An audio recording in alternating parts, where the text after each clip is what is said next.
Hello and very warm welcome. आपका स्वागत है वीरांदा आईएएस के हिंदी चैनल पर।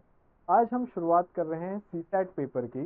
जैसा कि आप जानते हैं सीसैट पेपर के बारे में, ये जीएस पेपर 2 है और इसमें आते हैं 80 क्वेश्चंस। पर क्वेश्चन जो मार्क्स है वो है 2.5 मार्क्स, अनलाइक जीएस 1 पेपर जहां पर 2 मार्क्स होते हैं एक क्वेश्चन के लिए।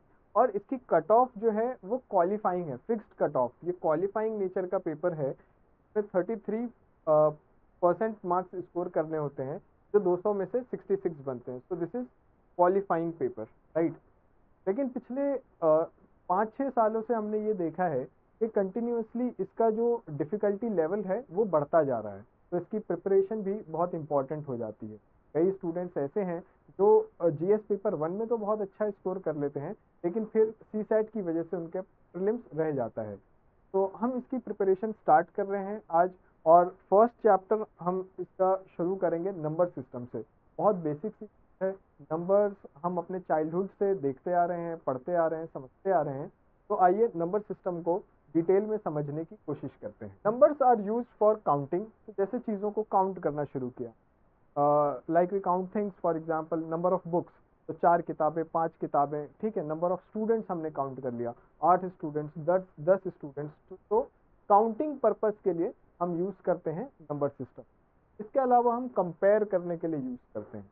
जैसे हम स्टूडेंट्स के मार्क्स कंपेयर करते हैं। किसी के 80% मार्क्स आए या किसी को 100 में से 80 नंबर्स मिले, तो ये हम क्या कर रहे हैं, कंपेयर कर रहे हैं। 80 नंबर्स जिसको मिले और 70 नंबर्स जिसको, ठीक है ना, 70 मार्क्स जिसको आए और 80 मार्क्स जिसको। तो ये क्या है, कंपेयर करने के लिए हमने किसका यूज किया, नंबर का यूज किया। ठीक इसी तरह मेजर करने के लिए भी हम नंबर का ही यूज करते हैं। मेजरमेंट, लाइक हमने किसी चीज की लेंथ को नाप लिया, तो लेंथ की मेजरमेंट हो गई। तो मेजर हम क्या कर सकते हैं, बहुत सारी क्वांटिटी, लाइक लेंथ मेजर कर सकते हैं, लाइक हम वेट मेजर करते हैं, ठीक है। तो ये सारी क्वांटिटीज हम मेजर करते हैं। ये भी किसके थ्रू मेजर करते हैं, नंबर्स के थ्रू ही measure, like 10 kg, 50 kg, 20 kg, right. और लेंथ मेजर करते हैं, like 5 metres, 50 metres, right, in centimetres. तो ये सारी चीजें क्या है, लेंथ को, और ये क्या मेजरमेंट के लिए हम यूज कर रहे हैं। तो काउंटिंग पर्पस के लिए मेजर नंबर्स का यूज करते हैं, कंपैरिजन पर्पस के लिए यूज करते हैं, और इसके साथ साथ हम मेजरमेंट के लिए भी नंबर्स का ही यूज करते हैं। एंड अंडरस्टैंडिंग ऑफ क्वांटिटीज, जैसे करंट मेजर करना है, तो हम करंट को मेजर तो एम्पियर्स में करते हैं, लेकिन उसके साथ जो मेजर तो एम्पियर्स में करते हैं, लेकिन उसके साथ जो हम वैल्यू अटैच करते हैं वो क्या होता है, number. For example 10 amperes of current.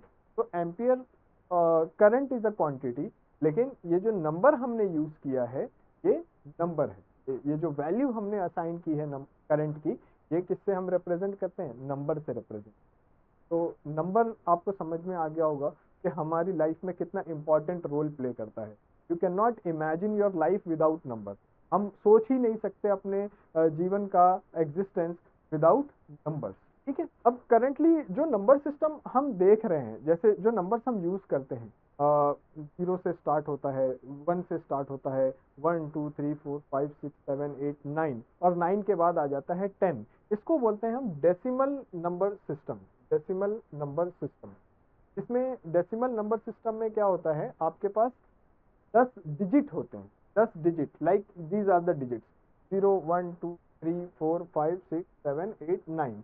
ये आपके डिजिट्स हो गए। कितने हैं टोटल, 10 हैं। इसलिए इसको कौन सा नंबर सिस्टम बोलते हैं, डेसिमल नंबर सिस्टम, ठीक है। इसी तरह बहुत सारे डिफरेंट नंबर सिस्टम होते हैं, लाइक जब हम कंप्यूटर साइंस पढ़ते हैं तो उसमें हम देखते हैं डेसिमल नंबर सिस्टम होता है, हेक्साडेसिमल नंबर सिस्टम होता है, बाइनरी नंबर सिस्टम आपने सुना होगा। बाइनरी नंबर सिस्टम में क्या होता है, 2 डिजिट होते हैं, 0 एंड 1, 2 डिजिट होते हैं, इसलिए हम इसको क्या बोलते हैं, बाइनरी। लेकिन हम जो डेली लाइफ में नंबर सिस्टम का यूज करते हैं, ये कौन सा नंबर सिस्टम है, डेसिमल नंबर सिस्टम है, ठीक है। इसी तरह हेक्साडेसिमल होता है, में हेक्साडेसिमल होता है जिसमें हम 16 डिजिट यूज करते हैं, ठीक है, hexadecimal. Different different number system होते हैं। हमारा कंसर्न किसके साथ है, डेसिमल नंबर सिस्टम के साथ है। Any number can be represented by this quantity, any quantity can be represented using this numbers. तो इसको क्या बोलते हैं, आई होप नंबर समझ में आ गया होगा। नंबर का इंपॉर्टेंस आपको समझ में आ गया होगा। विदाउट नंबर्स हमारी लाइफ का एग्जिस्टेंस मुश्किल में पड़ सकता है। अब क्या ये नंबर जैसे दिखते हैं वैसे हैं या इसके पीछे कोई और भी बात है, तो हमें समझना है face value of a number and place value of a place value different है, फेस वैल्यू डिफरेंट है।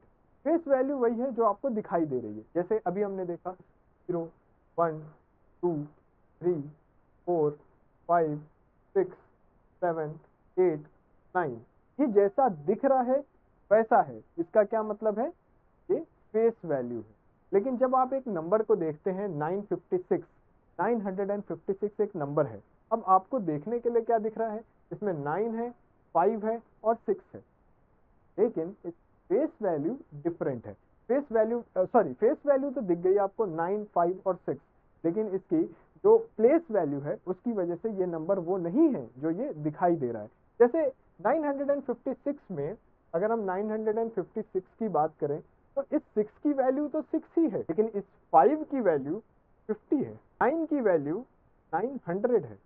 So the digit 9 represents the number 900, digit 5 represents 50 and 6 represents 6 only। क्यों होता है, क्योंकि जो भी नंबर हमें यहाँ दिखाई दे रहा है इसकी प्लेस वैल्यू की वजह से इसकी वैल्यू डिफरेंट हो जाए। जैसे इसको हम बोलते हैं यूनिट्स प्लेस, इसको बोलते हैं टेंस प्लेस, इसको बोलते हैं हंड्रेड्स प्लेस, ठीक है। तो जो एक्सट्रीम राइट में होगा वो यूनिट प्लेस होगा, उस नंबर का फेस वैल्यू और उस नंबर का प्लेस वैल्यू दोनों। तो जैसे यहाँ पर 6 रिप्रेजेंट 6, वाई 6 रिप्रेजेंट 6 बिकॉज इसको हम बोलते हैं यूनिट्स प्लेस, इसको हम बोलते हैं टेंस प्लेस, तो नंबर मल्टीप्लाई हो जाता है 10 से। इसको हम बोलते हैं 100 प्लेस, तो इसके लिए नंबर मल्टीप्लाई हो जाता है 100 से। और लेफ्ट में आप जाएं तो ये 1000 से मल्टीप्लाई हो जाए, और लेफ्ट में जाएं तो 10,000 से मल्टीप्लाई हो जाएगा। तो अगर हम 5 डिजिट का नंबर कोई सिलेक्ट करें, फॉर एग्जांपल अगर मैं 8 5 6 3 2 ये नंबर सिलेक्ट करता हूं, तो यहाँ पर क्या हो रहा है, ये 2 तो रिप्रेजेंट कर रहा है सिर्फ 2 को, बट ये 3 रिप्रेजेंट करता है 30 को मल्टीप्लाइड बाय टेंस प्लेस। ये 6 रिप्रेजेंट करता है 600 को मल्टीप्लाई बाय 100। ये 5 रिप्रेजेंट करता है 5000 को, और ये 8 रिप्रेजेंट करता है 80,000 को। जब हम ये नंबर को समझने की कोशिश करते हैं, ये यूनिट प्लेस है, ये 10 प्लेस है, ये 100 प्लेस है, ये 1000 प्लेस है और ये 10,000, ये नंबर हो जाता है 85,630। फेस वैल्यू और प्लेस वैल्यू आपको समझ में आ गया होगा, और जो नंबर जैसा दिख रहा है वैसा नहीं है, नंबर की वैल्यू डिपेंड करती है उसकी प्लेस पर, तो वो कहाँ पर है ना। तो ये हो गया face value and place value का कॉन्सेप्ट। आइए हम समझने की कोशिश करते हैं कि इन नंबर्स को कैसे कैसे क्लासिफाई किया जा सकता है। तो क्लासिफिकेशन ऑफ नंबर्स को हम समझने की कोशिश। फर्स्ट एंड फॉरमोस्ट क्लासिफिकेशन जो नंबर सिस्टम की है ये बहुत वेरी बेसिक है, जिसको हम नेचुरल नंबर्स बोलते हैं। नेचुरल नंबर्स जहां से आप काउंटिंग शुरू करते हैं 1 2 3 4, तो 1 से स्टार्ट होता है, स्टार्ट फ्रॉम 1। और ये लेकिन यहाँ पर ध्यान रखने वाली बात ये है कि नेगेटिव नंबर्स नेचुरल नंबर्स नहीं है, कि नेचुरल नंबर कहाँ से शुरू होता है, 1 से शुरू होता है, इट स्टार्ट्स फ्रॉम 1, इसलिए negative numbers are not part of natural numbers. तो ये नेचुरल नंबर्स का पार्ट नहीं। 0 नेचुरल नंबर का पार्ट नहीं है क्योंकि आप 1 से शुरू करते हैं। और डेसिमल वाले नंबर 4.5 3.2 ये सब भी नेचुरल नंबर का पार्ट नहीं है, नॉट नेचुरल। आई होप ये समझ में आ गया होगा। अब हम होल नंबर्स को समझने की कोशिश करें। What are the whole? Natural number में जब हम 0 को इंक्लूड कर देते हैं तो उस नंबर सिस्टम को हम क्या बोलेंगे? नंबर सिस्टम को हम होल नंबर। जैसे ये 1 से तो शुरू हो रहा है, ये नेचुरल नंबर है, लेकिन जब हम इसमें 0 को हमने इंक्लूड कर लिया तो अब ये क्या बन गया? Whole number. तो अगर मैं इसको ग्राफिकली रिप्रेजेंट करने की कोशिश करूं तो 1 2 4 5 ये तो क्या हो गया? नेचुरल नंबर, ठीक है, ये हो गया नेचुरल नंबर। और इसके साथ जैसे ही मैंने 0 को इंक्लूड किया तो ये क्या बन गया? Whole number. तो नेचुरल नंबर और होल नंबर में सिर्फ 0 का डिफरेंस है। 0 को आपने नेचुरल नंबर में इंक्लूड कर दिया तो ये क्या बन जाएगा?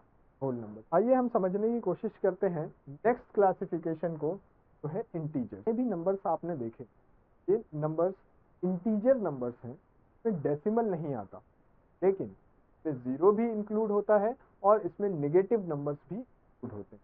तो इंटीजर्स में क्या नेगेटिव नंबर आते हैं? यस, नेगेटिव नंबर्स भी आते हैं। क्या इसमें जीरो आता है? हाँ, जीरो भी आता है। क्या इसमें पॉजिटिव नंबर्स भी आते हैं? बिल्कुल पॉजिटिव नंबर्स भी आते हैं। तो फिर इंटीजर्स में क्या नहीं आता? इंटीजर्स में डेसिमल नंबर नहीं आता, इंटीजर में डेसिमल नंबर नहीं आते हैं, डेसिमल नंबर नहीं आते हैं, यानी कि 3.2, 3.3 ये डेसिमल नंबर है, इसलिए ये इंटीजर्स नहीं, ये फ्रैक्शनल। आई होप ये आपको समझ में आ गया होगा। पॉजिटिव इंटीजर्स में क्या है? पॉजिटिव नंबर्स हैं। इंटीजर्स में क्या है? नेगेटिव नंबर्स है। और इंटीजर्स में क्या है? जीरो भी है। लेकिन इंटीजर्स में क्या नहीं है? डेसिमल नंबर इंटीजर नंबर का पार्ट नहीं है। वो क्लासिफिकेशन दूसरी है जिसको हम फ्रैक्शंस बोलते हैं।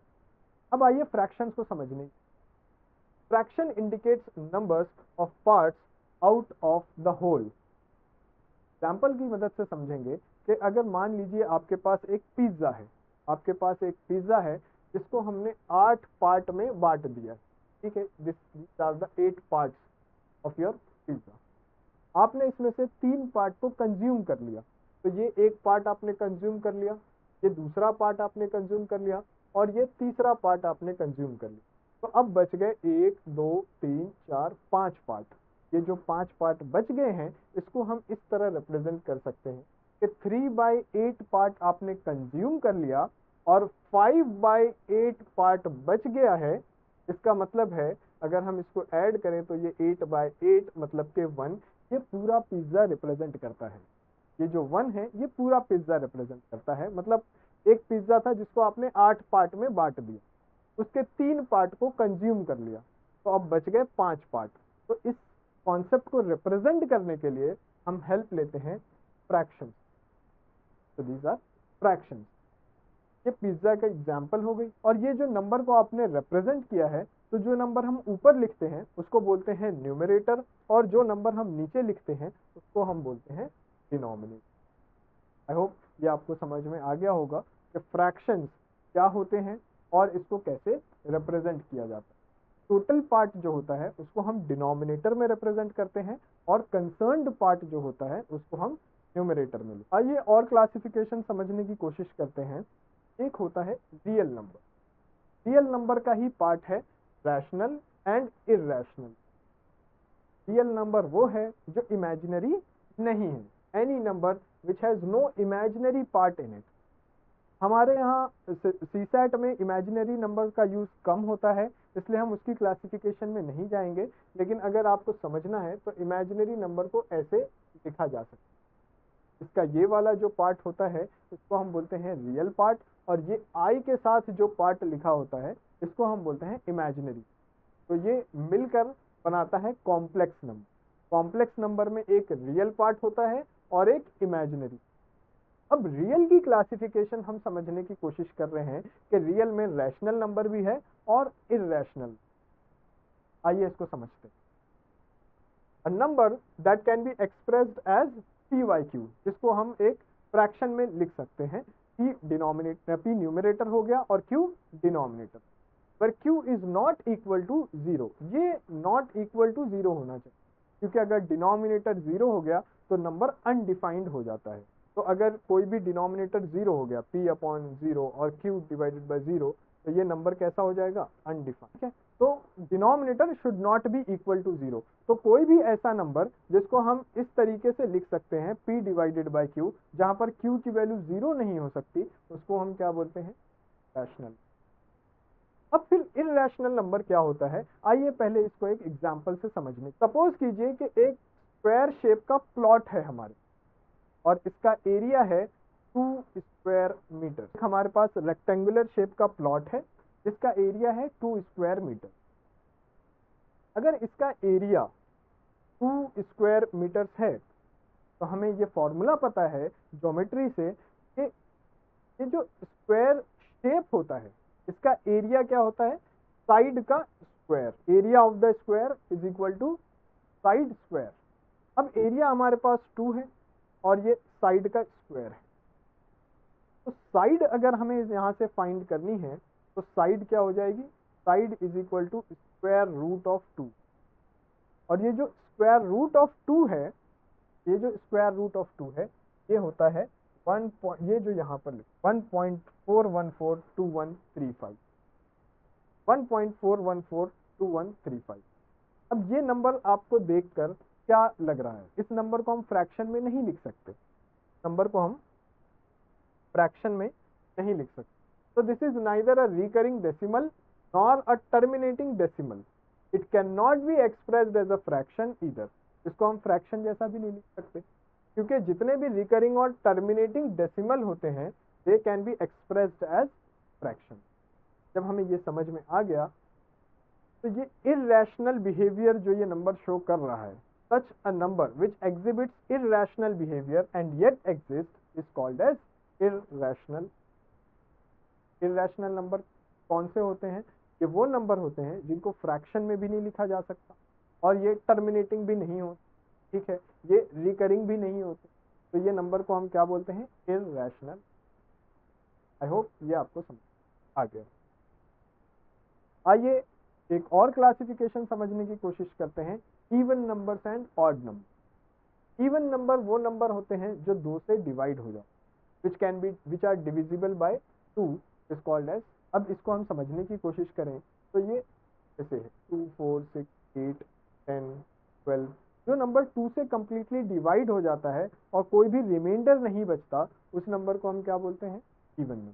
और जिस नंबर को डिवाइड करने से, अगर आप उसको 2 से डिवाइड कर रहे हैं और रिमाइंडर आपके पास 1 बच गया, तो उसको हम ऑड नंबर।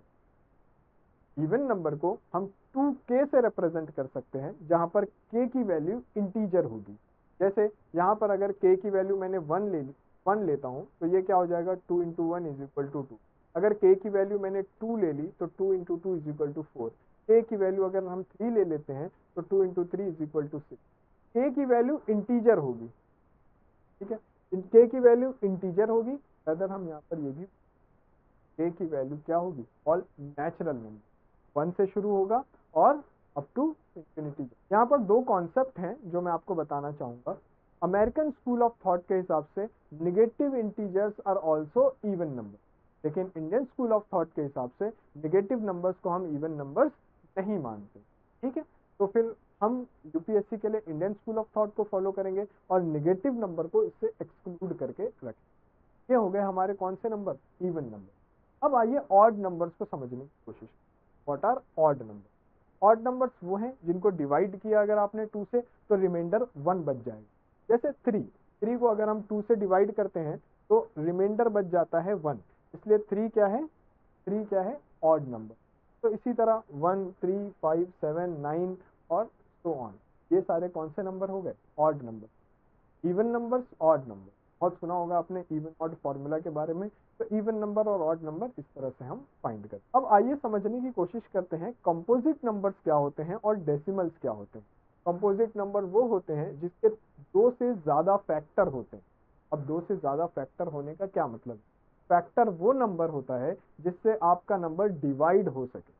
जैसे अगर हम 12 की बात करें तो 12 को 2 से भी डिवाइड किया जा सकता है, 12 को 3 से भी डिवाइड किया जा सकता है, 12 को 4 से भी डिवाइड किया जा सकता है, 12 को 5 से डिवाइड नहीं किया जा सकता। तो 12 is not divisible by 5 but 12 is divisible by 6, और 6 के बाद 12 can be divisible by 12 itself. तो ये जो नंबर्स हैं जिनसे आप 12 को डिवाइड कर सकते हैं, 2 6 are 12, 3 4 are 12, 4 3 are 12, 6 2 are 12, 12 1 are 12। ये जो नंबर्स हैं जिनसे आपने 12 को इजीली डिवाइड कर दिया विदाउट एनी रिमाइंडर, इसको हम बोलते हैं फैक्टर्स।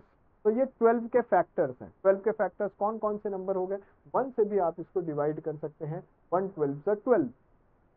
इन नंबर से आपने इनको डिवाइड कर दिया, इसी को हम बोलते हैं फैक्टर्स। तो ये 1 2 3 4 6 12 आर 6 फैक्टर्स ऑफ।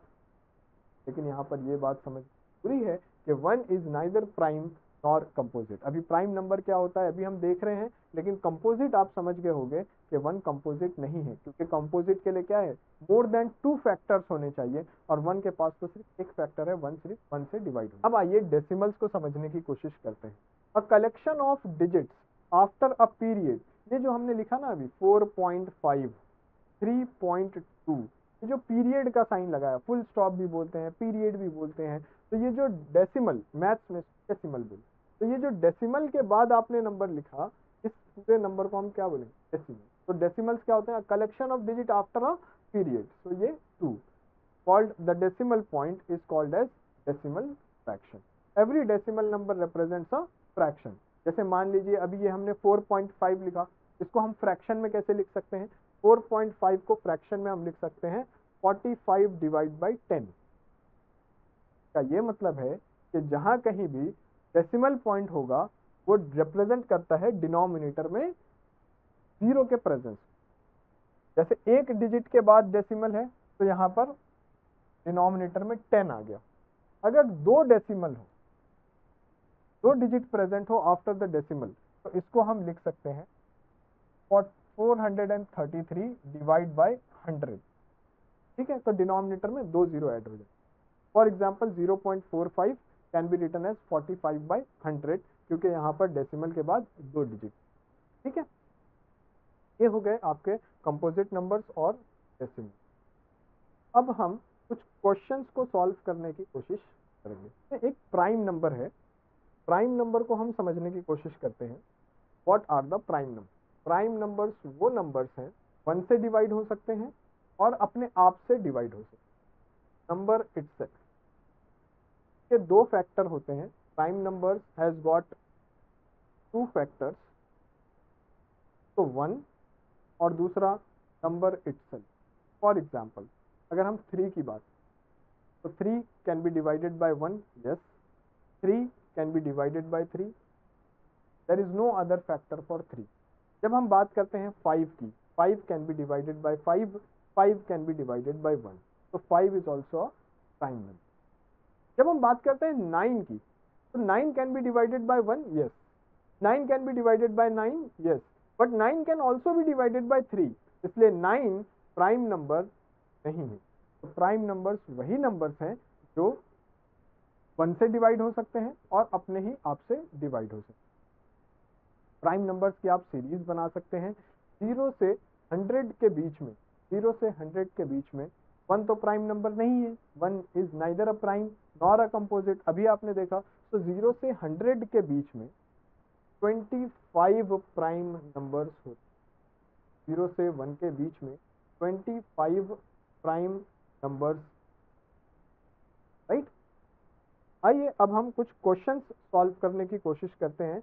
जितनी इंफॉर्मेशन आज हमने समझी है उनसे कुछ क्वेश्चंस सॉल्व कर। A person has some amount. देखिए सीसैट में जितना अभी हमने सीखा, अगर आपने इस पे क्वेश्चंस प्रैक्टिस नहीं किए तो इस सीखने का कोई मतलब नहीं है। आप इसको अप्लाई नहीं कर पाएंगे अगर क्वेश्चन सॉल्व करने, तो ये सीखना हमारे किसी काम का नहीं, क्योंकि एग्जाम में फाइनली हमें क्वेश्चन सॉल्व करना। आइए इस क्वेश्चन को देखते हैं। A person has some amount between 90 rupees and 100 rupees. तो एक आदमी के पास 90 से 100 रुपए के बीच में कुछ रुपया है, हमें नहीं पता उसके पास कितना है। ठीक है, तो 90 और 100 के बीच में कुछ अमाउंट उसके पास है, हमें नहीं पता उसके पास कितना अमाउंट है। He wants to distribute it equally to children in orphanage. तो वो एक ऑर्फनेज में गए हुए हैं और उनको वो पैसा चिल्ड्रन में बांटना है, लेकिन हमें ये नहीं पता कि उस ऑर्फनेज में कितने बच्चे। He is able to do so only if he gives exactly ₹1 to each child. वो ये काम तभी कर पाएंगे, हर बच्चे में इक्वली बांटना है उनको। वो ये काम तभी कर सकते हैं जब वो हर बच्चे को सिर्फ 1 ही रुपया दें। हर बच्चे को सिर्फ 1 रुपया दें, तो आप बताइए कि उनके पास कितना पैसा है। अब जितना भी नंबर सिस्टम अभी आपने सीखा है, इस इंफॉर्मेशन से ही आपको इस क्वेश्चन को सॉल्व करना। क्वेश्चन को बार बार पढ़ने से हमें क्वेश्चन में छुपी हुई ट्रिक का पता चलता है। इस क्वेश्चन को अगर हम 2 से 3 बार पढ़ें तो इसमें ट्रिक है एग्जैक्टली ₹1। एक नंबर जो सिर्फ अपने आप से डिवाइड हो सकता है या सिर्फ 1 से डिवाइड हो सकता है, उस नंबर को हम बोलते हैं प्राइम। वो ये काम तभी कर सकते हैं, इक्वली डिवाइड तभी कर सकते हैं जब वो हर बच्चे को सिर्फ 1 रुपया दें। का मतलब यह है कि वो नंबर सिर्फ 1 से ही डिवाइड हो सकता है। और आपके पास दूसरी हिंट ये है कि आप उनके पास 90 से 100 रुपए के बीच का अमाउंट है। तो आप 90 से 100 के बीच में जो प्राइम नंबर है वही आपका नंबर है, उतना ही पैसा उनके पास है। अब हम अगर प्राइम नंबर देखें, प्राइम नंबर 2 के अलावा कोई प्राइम नंबर ऐसा नहीं है जो इवन नंबर हो, सारे प्राइम नंबर ऑड हैं। 2 एक अकेला प्राइम नंबर है जो इवन नंबर भी है और प्राइम नंबर भी है। 2 के अलावा except 2 every other prime number is an odd number. तो 91 की अगर हम बात करें, क्या 91 प्राइम नंबर है? नहीं, 13 के टेबल में आता है, ठीक है, तो 91 प्राइम नंबर नहीं। 93 को हम 3 से डिवाइड कर सकते हैं, 3 3 से 9, 3 1 से 3 भी नहीं है। 95 की अगर हम बात करें, कोई भी ऐसा नंबर जिसके यूनिट डिजिट पे 5 है वो 5 से डिवाइड हो जाता है। 5 1 5, 5 9 45, तो ये नंबर तो प्राइम नंबर। 97 को अगर आप देखें तो 97 एक प्राइम नंबर जो या तो 1 से डिवाइड होगा या सिर्फ 97 से। तो आपका आंसर, सिंपल क्वेश्चन था, लेकिन अगर आप हिंट समझ पाएंगे तभी इस क्वेश्चन को सॉल्व कर। नेक्स्ट क्वेश्चन देखते हैं। The age of Prabhas last year was a prime number. Prime number के बेस पर क्वेश्चन है। लास्ट ईयर मतलब बात कर रहे हैं 1 साल पहले की, एक प्राइम नंबर था, अभी हमें नहीं पता वो क्या है। It will again be a prime number after 2 years, और 2 साल बाद भी वो एक प्राइम नंबर ही होगा। अब आपको पता करना है कि कौन से 2 कॉन्जिक्यूटिव प्राइम नंबर्स हैं जिनके बीच का डिफरेंस 3 होगा। 2 + 1 3। अब हम अगर प्राइम नंबर्स की बात करें तो ये शुरू होता है 2 के बाद आता है 5 के बाद आता है 7, लेकिन अगर आप ध्यान से देखें तो 2 और 5 के बीच का डिफरेंस 3 है, वही डिफरेंस आपको यहाँ पर चाहिए। क्या ये मतलब है कि 1 साल पहले प्रभास की एज 2 years थी और 2 साल बाद प्रभास की एज 5 years हो जाएगी, ये मतलब है। और इन दोनों के बीच का डिफरेंस 3 हो गया, तो प्रभास की प्रेजेंट एज कितनी हुई? प्रभास की प्रेजेंट हुई 2 + 1 = 3। अब आपने प्रभास की प्रेजेंट एज फाइंड करी। What is the minimum years? लेकिन आंसर ये नहीं है, क्वेश्चन को पूरा पढ़ना है। What is the minimum years he must wait for his age to become a perfect cube? अब उसको कितना साल वेट करना पड़ेगा कि उसकी एज परफेक्ट क्यूब बन जाए? परफेक्ट क्यूब क्या होता है? 1 का क्यूब 1 होता है, 2 का क्यूब 8 होता है, तो जिसका क्यूब रूट इंटीजर नंबर होता है तो उसको हम परफेक्ट क्यूब बोलते हैं। प्रभास की एज अभी 3 साल है, उसको कितना साल वेट करना होगा कि उसका नंबर परफेक्ट क्यूब बन जाए? नेक्स्ट 8 है जो परफेक्ट क्यूब नंबर कहलाता है, तो 8 तक पहुंचने के लिए प्रभास को 5 साल इंतजार करना, तो he has to wait for 5 years। इसके लिए आपका आंसर होता है डी 5। होप आपको इस सेट का ये कॉन्सेप्ट समझ में आ गया होगा। एक और क्वेश्चन सॉल्व करके देखते हैं जिसमें होल नंबर के कॉन्सेप्ट को use. P and Q are whole numbers. Which of these expressions is never invalid for P? P and Q whole numbers हैं और इनमें से कौन सा एक्सप्रेशन इनवैलिड नहीं करेगा इस नंबर, इस एक्सप्रेशन? आइए इस एक्सप्रेशन को देखते हैं। जैसे पहला एक्सप्रेशन है P / 2Q। होल नंबर्स कौन से नंबर्स होते हैं? जिसमें 0 इंक्लूडेड होता है। तो अगर हम यहाँ पर Q की वैल्यू को 0 कर दें तो 2 × 0 0 हो जाएगा, मतलब ये एक्सप्रेशन क्या बन जाएगा? P / 0 विच इज अनडिफाइंड, तो ये एक्सप्रेशन इनवैलिड होगी। सेकेंड एक्सप्रेशन ले 1 / P + 1 / Q। यहाँ पर भी अगर मैं P की वैल्यू 0 और Q की वैल्यू को 0 ले लूँ तो ये 1/0 + 1/0, अगेन ये क्या हो जाएगा? अनडिफाइंड, मतलब ये क्या है? एक्सप्रेशन इनवैलिड हो जाएगी। लेकिन अगर मैं P + 2Q को लूँ और मैं यहाँ पर दोनों वैल्यू 0 0 भी रख दूँ तो 0 0 रखने के बाद भी ये 0 + 0 0 ही होगा, इनवैलिड तो नहीं होगा, इनवैलिड एक्सप्रेशन तो नहीं हुआ, तो ये वैलिड एक्सप्रेशन। लेकिन आइए ऑप्शन डी को भी चेक करके देखते हैं। ऑप्शन डी को ऐसे चेक कर सकते हैं कि Q² / 1 - P²।